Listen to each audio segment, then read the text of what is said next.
முற்றம் நேயர்களுக்கு வணக்கம். நேயர்களே, அரசியல் விமர்சகர் திருமிகு பிரான்சிஸ் பாஸ்டின் அவர்கள் நம்மோடு இணைந்திருக்கிறார். அவரோடு இன்றைய அரசியல் நிலவரம் குறித்து நாம் பேசுவோம். வணக்கம். இப்போ ஒரு சோதிடரை ஒரு அரசு அதிகாரியாக நியமித்து எதிர்ப்புகள் வந்த பிறகு அதில் அந்த பதவியிலிருந்து அவரை எடுத்துட்டாங்க. இது சரியாக அவங்க முன் யோசனையின்றி நியமித்தார்களா அல்லது வெகு மக்களின் எதிர்ப்புக்கு அவர்கள் பணிந்தார்களா? இதுக்கு நான் சொல்லணுன்றது தேவையில்லை, எல்லாருக்கும் தெரியும். கொடுத்தார்கள், எடுத்து விட்டார்கள். என்ன இதை பற்றி நம்ம எளிமையாக கல்லறையில் புதைக்கப்பட்ட விஷயத்தெல்லாம் திருப்பி திருப்பி நோண்ட வேண்டாம். புதுசாக கேளுங்க, புதுசாக பேசுவோம். முதலமைச்சர் மற்ற அமைச்சர்கள்லாம் பதவியேற்கும் போது வந்தே மாதரம், அப்புறம் தேசிய கீதம், தமிழ்தாய் வாழ்த்துன்னு வந்தது. அதுக்கு பல எதிர்ப்புகள் வந்தது. தமிழை மூணாவதாக கொண்டு வந்துட்டீங்கன்னு. அதுக்கப்புறம் ஆதவர்ஜனா சொன்னார், இனிமேல் அப்படி நடவாது. ஆனால் அதே நிலை தான் தொடர்கிறது. எங்கே நடந்தது? நான் இதுக்கு நான் எதிர்ப்பு தெரிவிக்கிறேன் நான் அப்படின்னு சொல்லிட்டு கூண்டோட வெளியே வருவீங்க, சட்டசபையில் வர மாதிரி வருவீங்க. எங்களுக்கு அது தேவையில்லை. அவர்களை மாற்றம்னால் அவர்களுடன் சேர்ந்து பயணித்து இது இப்படி இருக்குது என்பதை தெளிவுபடுத்தினால்தான் அது மிகப்பெரிய வெற்றி அடைக்க முடியும். தமிழ் சார்ந்து விடுதலை சிறுத்தைகள் கட்சி நிறைய பேசுவாங்க. இந்த சோதிடரை நியமித்த போது எதிர்ப்பு சொன்னாங்க. ஆனால் இந்த மூன்றாவதாக தமிழ்தாய் வாழ்த்து பாடும்போது அங்கே விடுதலை சிறுத்தைகள் தலைவரும் இருந்தார், மற்றவர்களும் இருந்தார்கள். ஆனால் அதுக்கு எந்த எதிர்ப்பும் தெரிவிக்கலையே. அதை பற்றி உங்கள் கருத்து? திருப்பி நான் உங்களுக்கு ஒரு விஷயத்தை சொல்கிறேன். 3 பாடல்களும் பாடிவிட்டார்களா? அது முதல் பாடல் இப்படி இருக்கணும், 2வது பாடல் இப்படி இருக்கணும், நம்மளுக்குள்ளாரையே தேவையில்லை. 3 பாடல் உங்களை பார்த்து வணக்கம் சொல்லிட்டேன், நன்றியும் சொல்கிறேன். நான் எதுவுமே சொல்லணுன்னு தானே உங்களுக்கு பிரச்சனை. மொழியை பொறுத்த வரைக்கும் அப்படி இல்லை. ஒரு மொழி சிதைக்கப்படுமானால் அல்லது தள்ளப்படுமானால், புறக்கணிக்கப்படுமானால், அந்த சார்ந்த அந்த மொழியை பேசுகிற மக்களும் புறக்கணிக்கப்படுவார்கள். அது அடுத்த நிலைக்கு கீழே போகும். மொழி இல்லைன்னா அந்த மக்கள் வாழ்வதற்கு நிறைய பிரச்சனைகள் உருவாகும். நீங்கள் சொல்கிறதெல்லாம் கேட்டுக்கிறேங்க. மொழியை பற்றி பேசுகிறீங்க. மொழி எந்த ஸ்கூலில் இருக்குது? சாதாரண தமிழ் அரசு பள்ளிக்கூடத்தில் இருக்குது தமிழ் மொழி. தமிழ் மொழியை பற்றி தான் நம்ம பேச முடியும். இருக்குது சமச்சீர் இதுலேயும் இருக்குது. ஏன் அதிகாரிகளோ இல்லை வசதி மக்களோ ஏன் அங்கே போய் சேர்க்காம ப்ரைவேட் ஸ்கூல்லையோ சிபிஎஸ்சி ஸ்கூல்லையோ ஐசிசிலையும் போய் சேர்க்குறாங்க? அதை யோசித்து பார்த்தீங்களா? அதை நம்ம சரியில்லைன்னு அது சரியில்லைன்னு நீங்கள் சொல்கிறது மட்டும் இல்லை, ஆளுகின்ற ஆட்சியாளர்கள் அப்படி செய்தார்கள். அதை பற்றி இவரும் தொடர்கிறார். இவர் தொடரலையே. இவர் என்ன சொன்னார்? நாங்கள் அதற்கான தீர்வுகளை பார்ப்பதற்கு நல்ல மனிதர் ராஜ்மோகன் அவரை வைத்திருக்கிறார். அவருக்கு ஒரு வாய்ப்பு கொடுத்திருக்கிறார். இல்லை என்றால் கல்வித்துறையை வேற மாதிரி ஆக்கி விடுவார்கள் என்ற பயத்தில் தான் ஒரு பட்டியலினத்த மனிதனை உருவாக்கியிருக்கிறார். இவ்வளவுலாம் இருந்தாலும் ஒன்றே ஒன்று தாங்க, தனி மனிதன் மாறவில்லை என்றால் இந்த சமுதாயம் மாறாது. தனி மனித ஒழுக்கம் மாறவில்லை என்றால் இந்த சமுதாயம் மாறாது. இது செயல்பட முடியாதவர்களின் ஒரு சப்பக்கட்டு பேச்சு. அதாவது அதிகாரத்தை கையில் வைத்து கொண்டு இதை சரியாக நடத்த முடியும் சொல்லி நடத்தினா தானே சரியாக வரும். அதுக்கு தான் நான் என்ன சொல்கிறேன், குடிக்காதுன்னு சொன்னால் குடிக்காமல் இருக்க போகிறாங்களா? சண்டை போடாதுன்னு சொல்லும் போது நிறைய பேர் குடிக்க மாட்டாங்க. இல்லை, கடையை மூடினாலும் அவன் வேற மாதிரி செஞ்சு தற்கொலை தான் அதிகமாக பண்ணுவான். அதை புரிஞ்சுக்க மாட்டேங்கிறீங்க. அதுக்கு ரிஹாபிலிட்டேஷன் சென்டர்னா அதுக்கு ஈக்குவலாக கொடுக்கணும். அதெல்லாம் மனமாற்றம் அடைஞ்சால் தான் அவன் குறைக்க முடியும். நீங்கள் மனமாற்றத்திற்கான அந்த நிறுவனங்களை ஏன் அமைக்கவில்லை? அமைப்பார்களா? அதற்கான சமூக நலத்துறைக்காரங்க வருவாங்க, அதுக்கான ஏற்பாடுகளை செய்வாங்க.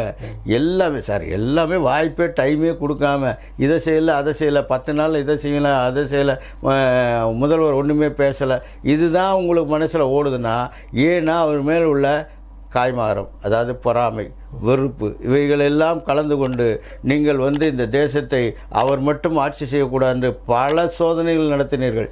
யாராவது கேட்டோமா? அதாவது ஒரு பொறுப்புக்கு வந்துட்டா அன்னையிலேருந்து அந்த பொறுப்பு தொடங்குது. நான் 6 மாதத்துக்கு அப்புறம் தான் செய்வேன். நான் அப்படி நாங்கள் 6 மாதன்றது ஒன்லி கஜானா பற்றி தான் பேசினது. காலம் எடுத்துக்கொள்கிறேன், அதற்கான தீர்வை அளிக்கிறேன். கஜானான்றது பாதி பேருக்கு புரியலையே. கஜானான்றது என்னென்னா இருப்பு தொகை. உங்கள்கிட்ட இருப்பு தொகை எவ்வளோ, கஜானா எவ்வளோ இருக்குது இன்றைக்கி, அதை வச்சு தான் நீங்கள் குடும்பத்தை நடத்த முடியும். அது அரசில் அப்படி எடுத்துக்க முடியாதுல்ல, அப்படி சொல்ல முடியாது. வர்றது வரவு செலவு அது எங்கேருங்க வர்றது போகுங்க. 4.5 லட்சம் கோடி செலவுங்க 26-27க்கு, அதாவது 2026 2027க்கு 4.5 லட்சம் கோடி செலவுன்னு எஸ்டிமேட் பண்ணியிருக்காங்க. வரவு எவ்வளோ தெரியுமா? 3.5 லட்சம் கோடி. மீதி 1 லட்சம் கோடி ஷார்ட்ஃபால். இது அதுக்காக நீங்கள் வந்து கஜானா அதுக்கு வந்து வருமானத்துக்கு மேலே செலவு பண்ணுறாங்களே, அப்போ நீங்கள் அதை ஏன் கேள்வி கேட்கல? அதை ஏன் கேள்வி கேட்கல? யாருமே கேட்கல. இல்லை, அது நீங்கள் என்ன கேட்க? எதிர்கட்சிகள் கேட்டு அது எதிர்கட்சி எதிர்கட்சியை கேட்டவங்களும் சரி, அவங்களுக்கே தெரியும்ல. அப்போ நான் 1 லட்சம் கோடி நம்ம உங்கள் வீட்டில் சம்பளம் வாங்குறீங்க, ஒரு 2 லட்ச ரூபா சம்பளம் வாங்குறீங்க, 2.25 லட்ச ரூபா செலவு பண்ணுறேன்னு சொன்னீங்கன்னா உங்கள் வீட்டில் ஒத்துக்குவாங்களா? இப்போ இந்த அதாவது என்னென்னா, நான் மெயின் என்னென்னா, பட்ஜெட்டை சரியாக போடவில்லை, அதனால் அது ஏற்பட்டது. அதை சரியாக கண்டுபிடிக்கிற வரை வெள்ளை அறிக்கையை நம்ம உருவாக்குவோம் அப்படின்னு சொல்லிட்டாரு ஜெயலலிதா அவர்கள். 2.90 லட்சம் கோடியை வந்து கடனாக வாங்கினார்கள். எடப்பாடி அவர்கள் வரும்போது 4.80 லட்சம் கோடி கடன் வாங்கினார்கள். எவ்வளோ இன்க்ரீஸ் ஆயிடுச்சு? அதே இது 5 வருடங்கள் தான். 5 வருடங்களிலே 10.77 லட்சம் கோடி உருவாக்கியிருக்கிறார்கள். இந்த கடனை உருவாக்குறதுக்கு முன்னாடி இந்த கடன் என்ன என்பதை தெரிந்து கொள்ள வேண்டும். 1956லேருந்து 86 வரை என்ன நடந்ததுன்னா, சர்ப்ளஸ் பட்ஜெட். உங்கள் வீட்டில் வந்து அப்போல்லாம் பணம் வாங்கினீங்கன்னா மிச்சம் இருக்கும். அதனால் சயின்ஸ் அண்ட் டெக்னாலஜி இன்றைக்கி வந்திருக்க 2G எல்லாமே வந்து நெட்டு எல்லாமே வந்து அதுலேருந்து இன்வெஸ்ட்மெண்ட் பண்ணது தான். ஆனால் 86க்கு அப்புறம் இவர்களுடைய வரவு செலவு எல்லாமே இன்ஃப்ராஸ்ட்ரக்சர் போகும்போது 0 பட்ஜெட்டுக்கு கொண்டாந்தாங்க. 0 பட்ஜெட்டில் கொண்டாடும்போது இது எப்படி நடத்துறது அப்படின்னு ஒரு பிளான் பண்ணுறாங்க. அப்போ தான் வந்து பற்றாக்குறைன்ற ஒரு பட்ஜெட்டை உருவாக்குறாங்க. அது கடன் வாங்கிக்கலான்னு. எவ்வளோ கடன் வாங்கிக்கலாம் நீங்கள் பாருங்கள். இந்த அம்மா 2000 குறிப்பிட்ட அளவுக்குள்ள நான் வாங்கலைன்னு திராவிட முன்னேற்றம் கழகம் சொல்லுது. ஆதித்யம் ஏங்க குறிப்பிட்ட அளவுக்கு என்னங்க இருக்குது? ஒருத்தர் சிவில் ரிப்போர்ட்டுக்கு பிரகாரம் கடன் வாங்கணும்னு சொல்லியிருக்கா? இது என்னமோ நீங்கள் வந்து எல்லாமே நாங்கள் வரம்புக்குள்ளார கடன் வாங்கணும். கடன் வாங்குறத காட்டில் என்னென்னா, நீங்கள் வருமானத்தை ஏன் இல்லை செலவு எக்ஸ்பெண்டிச்சர் ஏன் செலவை குறைக்கலை? இப்போ ஆளுங்கட்சியாக இருக்கிற தாவேகாவை எப்போது கேள்வி கேட்பது? அதாவது இப்போ நீங்கள் கேட்குறீங்கல்ல, இந்த கேள்வி ஆரம்பத்தில் எல்லாத்திட்டையும் கேட்டோமா? இல்லை. இப்போ இவர் வந்து இப்போ புதுசாக எடுத்து செயல்படும் போது தன்னிச்சையாக செஞ்சு செயல்படுறாருன்னா எவ்வளோ பெரிய விஷயம். நீங்கள் ஒரு இருங்க இவர் ஆன்லைனில் இப்போ வந்து சிஎம் செல்லை உருவாக்கிட்டார், வாட்ஸ்அப்பில் உருவாக்கிட்டார். அதெல்லாம் உங்களுக்கு தெரியுமா தெரியாதான்னு தெரியாது. நீங்கள் வாட்ஸ்அப்பில் போட்டு நீங்கள் மெசேஜ் போட்டு வீடியோ கால் போட்டிங்கன்னு வச்சுங்க, அது ரெக்கார்ட் ஆகுது. நீங்கள் எல்லாமே வந்துருச்சு. இதில் வந்ததுக்கப்புறம் இது நடத்துகிறது 2 பேர் தான். யார்? அதிகாரிகள், மக்கள். இந்த 2 பேரும் சேர்ந்து அவங்களுக்கு என்னென்ன தேவையோ அதை பூர்த்தி செய்கிறதுக்கான வழிமுறைகள் இவர் செஞ்சு கொடுக்கணும். ஏன்னா இப்போ நான் எனக்கு தெரிஞ்ச ஒரு இது சொல்கிறேனே, 30/1/2025 ஒருத்தர் பட்டாவுக்கு போடும்போது என்ன சொல்கிறாருன்னா, எனக்கு அளந்து கொடுங்கன்னு கேட்குறாரு. இன்னி வரையும் அளந்து கொடுக்கலையா? காசு கேட்குறாரு, நான் காசு கொடுக்க மாட்டேன். இதான் நடக்குது அந்த ஆட்சியில். இந்த ஆட்சியில் என்ன சொல்கிறாங்க, அதை கொடுக்கலாம், காசே தேவையில்லை அப்படின்ற ஒரு ஸ்டேஜுக்கு வந்துருச்சு. சோழிங்கநல்லூரில் பார்த்திங்கன்னா 1000 பட்டா கொடுத்தாங்க. அந்த 1000 பட்டம் ரைத்து வாரின்ற இது இல்லாமல் இது வந்து கிராமணத்தன்னு சொல்லி எல்லாத்தையும் கேன்சல் பண்ணிட்டாங்க. ஏன்? ஒரு பெரிய ஒரு விஷயத்தை நான் சொல்கிறேன். இந்த அடுத்த ஒரு லாக்டவுன் மாதிரி வரப்போகுது. நான் ஒரே ஒரு கேள்வி கேட்குறேன். பிஎம் என்ன சொல்கிறாரு? நகையே ஜுவல்லரியே வாங்காதீங்க அப்படின்னு சொல்கிறாரு. நான் ஒரு முக்கியமானது, கொரோனா சமயத்தில் எல்லா கடையும் மூடிட்டாங்க, ஜுவல்லரி ஷாப்பும் மூடிட்டாங்க, தங்க விலை ஏறிச்சு. எப்படி அதை கட்டுப்பட முடிச்சா? இவங்க ஆட்சி தானே. அடுத்து வந்து அதே இது அந்த கொரோனா சமயத்தில் ஒன்றிய ஆட்சியை மாற்றணுன்றீங்க சார். காரணம் தெரிஞ்சுக்குங்க. அதுதான் அந்த ரகசியத்தை தெரியாமல் எந்த அரசியல்வாதியும் மற்றதை பேசக்கூடாது. சும்மா எல்லாரும் பேசுகிறது இவர் சரியாக செய்கிறாரு, ஆனால் இன்னும் எதிர்பார்க்கணும் அப்படின்னு. ஏங்க எல்லாரும் ஏன் இப்படி எதிர்பார்க்க? மறுபடியும் அதே கேள்வி கேட்குறேன். நடப்புகளை குறித்து ஆளுகின்ற அரசிடம் எப்போது கேள்வி கேட்பது? எத்தனை நாள் அதுக்கு அவகாசம்? அவர் செயல்படுகிறாரு, கால அவகாசம் கேட்டிருக்காருல்ல. எவ்வளோ நாள் இந்த வெள்ளை அறிக்கை என்னைக்கு வருதோ அதுக்கப்புறம் தான் வெள்ளை அறிக்கை தான் ஒன்றும் இல்லைன்னு தெரியுது. யாருக்கு ஒன்று யார் சொன்னா வெள்ளை அறிக்கை ஒன்றும் இல்லைன்னு சொல்ல முடியும்? சொல்லவே முடியாது. அதாவது சார் நீங்கள் வெள்ளை அறிக்கை எங்கே வாங்கினது, எப்படி வாங்கினது, யாருக்கு வாங்கினது, இன்னும் எவ்வளோ கொடுக்கணுன்ற அதையே உங்களுக்கு தெரியலன்னா கொடுக்கணுன்றதான் 10 லட்சம் கோடி. அது 10 லட்சம் கோடி கடன் வாங்கினது. இன்னும் அந்த ப்ராஜெக்ட் வந்து இங்கே பாருங்க, smart city, infrastructure, irrigation, welfare facility, இதுக்கெல்லாம் சேர்த்து கடன் வாங்கியிருக்காங்க. அப்படி கடன் வாங்கும்போது வேர்ல்டு பேங்க்லேருந்து 1700 கோடி கடன் வாங்கினாங்க. எதுக்காக வாங்கினாங்க? மாற்றுத்திறனாளிகளுக்காக ரேம்ப் கட்டுறதுக்கோ லிஃப்ட் கட்டுறதுக்கோ ஒரு பைசா செலவழிச்சிருக்காங்களா? இதெல்லாம் வெளியே தெரியுதா?